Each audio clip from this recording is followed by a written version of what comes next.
Di ba? Ito yung maganda, no? Kapag mahal mo yung mga kababayan mo, mahal mo yung mga constituents mo, bigyan mo ng magara, dekalidad na open parks and public parks, no? Kasi napakalaking tulong nito para sa magiging tambayan. Perfect place for family gatherings, 'di ba? Mga meet up sa mga barkada, kaibigan, tambayan. Yan, nakalagay Island Garden City of Samal. 'Di ba? Ganda lang ng nila dito. Kanilang City Hall ground. So ngayon titingnan natin kung ano nga ba ang Island Garden City of Samal. So Island Garden City of Samal is part of Metropolitan Davao. So tatawagan natin siyang Island Garden City of Samal, Metro Davao. Hindi na siya gagamit ng apelyido na Island Garden City of Samal, Davao del Norte, no? So hindi na siya sakop ng Davao del Norte ngayon. Sakop na siya ng Metropolitan Davao. Tama ba? No, yan eh, no? I mean, sakop siya geographically, politically, sakop, no? Ang Igakos, ang Samal Island. Pero ano na siya ngayon? Siya na yung kasama sa Metropolitan Davao. So ngayon, nabasahin natin ang description, no? And information about Island Garden City of Samal. Wikipedia, pasok. Yan, no? Bumungad sa atin. Island Garden City of Samal sa Wikipedia. So titingnan natin kung ano ang meron. Samal, Davao del Norte. Ayun, so last time I check is siya, 4th income class municipality. Ngayon, ganoon pa rin, no? 4th income class pa rin. Tapos last time na tinignan ko to, ang kanyang population is nasa 111,000. So ngayon, 116,771 people na siya. Okay? Samal, officially the Island Garden City of Samal is a 4th class component city. Mahagala. Ano ba ibig sabihin ng isang syudad or isang municipality na binigyan siya ng ranking na 4th, 5th income class, 4th income class, 3rd income class, 2nd income class? Yung 1st income class city and the 1st income class municipality, alam ko na ibig sabihin no? Napaka-productive po ng lugar nila. Madaming malaki ang era or revenue in GDP, no? Ngayon, tuloy natin yung pagbabasa. Kasi itong si Island Garden, kung sasabihin nyo na pag sinabing 4th class, okay, i-Wikipedia na rin natin. Kumbaga, opportunity na to para malaman natin kung ano nga ba ang ibig sabihin ng mga income class na yan, no? Income classification. Yan, bagal na signal. Hirap ng dependent tayo. Okay, cities of the municipalities. Classification edit. Income classification edit. Cities are classified according to average annual income of the city based on the previous 4 calendar years. Wala, di ko mahanap talaga. Sorry, mahagala, no? Ang bagal, napakahina ng internet connection data natin. So yun lang, no? Bali, pakicomment nga dyan. Bakit nga ba merong 5th income class city, 5th, 4th income class city, mga ganun. So bakit may mga ganung classification? Merong ranking. So ano ba ibig sabihin nun? Kasi ang dami kong mga nakikitang mga first income class cities and first income municipality. First income class municipality.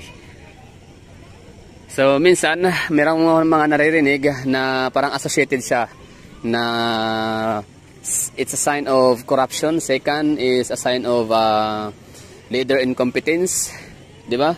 And inefficient leadership sa kanilang leader. Tapos pangatlo is yun talaga mahirap yung lugar, no? Parang wala silang choice kundi yun talaga yun lang talaga ang makakaya ng kailang lugar, ng kailang syudad. So or munisipyo. Para sa akin itong sa Island Garden City of Samal, napaka nito, no? Napaka taas na kanyang potential para maging HUC. HUC. Hindi maliit lang yung kanyang population. Mabagal mag-anak ang mga taga rito, no? Mahina. So Hindi kasi ang SCOC kasi highly urbanized city is kailangan talaga siya magkaroon ng at least na hindi bababa sa 200,000 population, and dapat marami din siyang malaki ang kanyang IRA, no, or GDP. So ito si Island Garden City of Samal, panigurado malaki ang dapat GDP nito kasi napaka-demand talaga nila when it comes to tourism, no. O yun nga lang, wala akong narinig dito na may mga factories in the mga industrial plants sa lugar nila sa pagkakalam ko. So I don't know kung yung kanilang manggahan farm or yung kanilang mango production kung sapat ba siya para makapagdagdag sa kanilang GDP. For example, Davao, di ba? Sapat na grabe yung dami, no? Sobrang daming produksyon ng durian, ng kakao, nyug, saging. Kaya yon, isa yon sa dumadagdag sa yaman ni Davao sa kanyang GDP. Plus meron din siyang mga industrial plants, no? Mga paggawaan ng mga kaldero, plywood, karton, plastic cellophanes at kung ano pa na matatagpuan naman sa may bandang Buhangin area. I mean Bunawan district, mga ganun, no? Pakibato district. Tama, Pakibato district, pasapok ang Bunawan.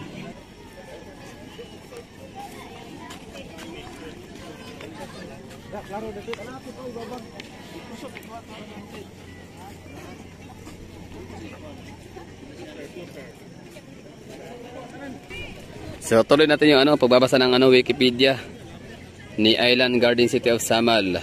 Yan nga, Samal officially the Island Garden City of Samal is a fourth class component city in the province of Davao del Norte.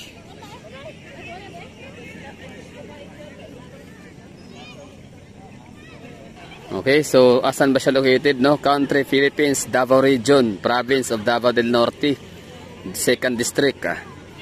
Tapos siya naman ay founded, no? Bago lang, July 8, 1949.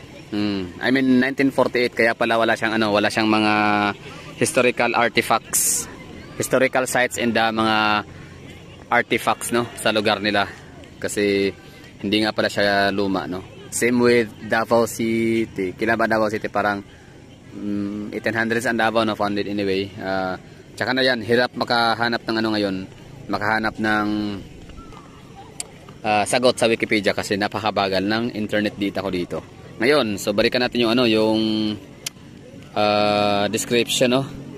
So founded siya is July 8, 1948. Naging city naman siya is noong 1998. Bago lang, no, parang kasabayan siya ni Tagum City.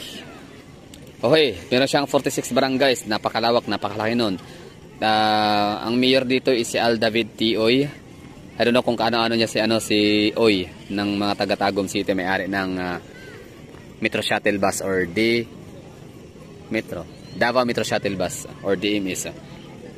Tapos si Alan Duhali ang kanilang representative, no, congressman. Richard E. Gindulman naman ang kanilang vice mayor. Okay, tapos meron silang electorate na 84,194 voters. So malaki-laki din porsyento 'yon, no, ng botante nila. Tapos total 301.30 km squared or 116.33 square miles. 301 km squared. Highest elevation 535 meter or 1,755 feet. Lowest elevation 0 feet. Population 116. Malaki ba yung malawak, di ba? Malaki ang 301 km squared para sa 116,000 population. Tapos meron silang poverty incidence, no? 12%. So ilan ba yung 12% niyan sa 100,000, no? So meron silang 120,000. Meron silang 12,000 na poverty incidence. So yun yung mga below poverty or yung mga below poverty lines or yung nasa pinakalaylayan, yung pinaka poorest of the poor. Tama? Yun. Meron silang revenue na 982.9 million based on 2020. Tapos meron silang assets naman na 2,188 million. Ano ibig sabihin nun, no? Tapos expenditure. Laki ng expenditure nila. Galing 898 expenditure, 'di ba yung expenditure yung gastos nila? Oh, liabilities malaki din no, 690 million. Pero di ko alam 'yon, no. So, meron silang ano, Dabawenyo ang language sila, native language Cebuano at Manobo, Calagan and Tagalog. It is made up of Samal Island and the smaller Chalicod Island of in Davao Gulf from the merger of former municipalities of Samal, Babac and Kaputian. Merger. Ibig sabihin pala dati kanya-kanyang munisipyo pala tong mga to. Si Samal, Babac and Kaputian ay iba-iba. Former. Oh. It is made up of Samal Island and the smaller Talicod Island in Davao Gulf. The merger of former municipalities of Samal. So Babac and Kaputian, dalawa pala, no? Ito. Samal is part of Metropolitan Davao area and is 2 kilometers away from Davao City, the largest city and the primary economic center. Hindi ko alam kung ako ay nananawa lang sa mangga ng Davao, no? O ibig sabihin parang nasanay na ako sa kanyang lasa, hindi ko alam kung masarap ba talaga ang Davao. So alam niyo ba dito sa Island Garden City of Samal, kapag katatawid ka ng isla nila, bawal kang magdala ng kahit na anong mangga kasi bawal, no? Parang ang purpose doon, ang intention nila or paliwanag ay dahil hindi daw pwedeng mahaluan ng ibang strains, ano ba tawag diyan? Basta bawal magdalang baka daw may mga tawag nito, yung sakit sa mga mangga na madala din dito sa Samal. So yun yung point nila.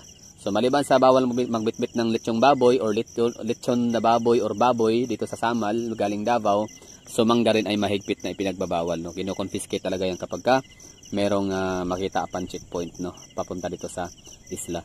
So ngayon, di ko alam kung ako yung nananawa lang, no, sa lasa ng mangga ng Davao, pero ngayon tinikman ko siya dahil curious ako kanina dahil may nadaanan akong nagtitinda ng mangga sa Samal. So bumili ako ng isang piraso tapos tikman ko siya. Grabe ang bango, no. So bango pa lang masarap na, no.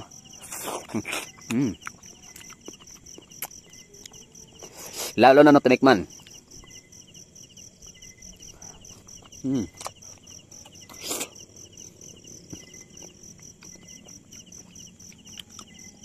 Para siyang manggang gimaras, no. Masarap tapos hindi siya mabalahibo.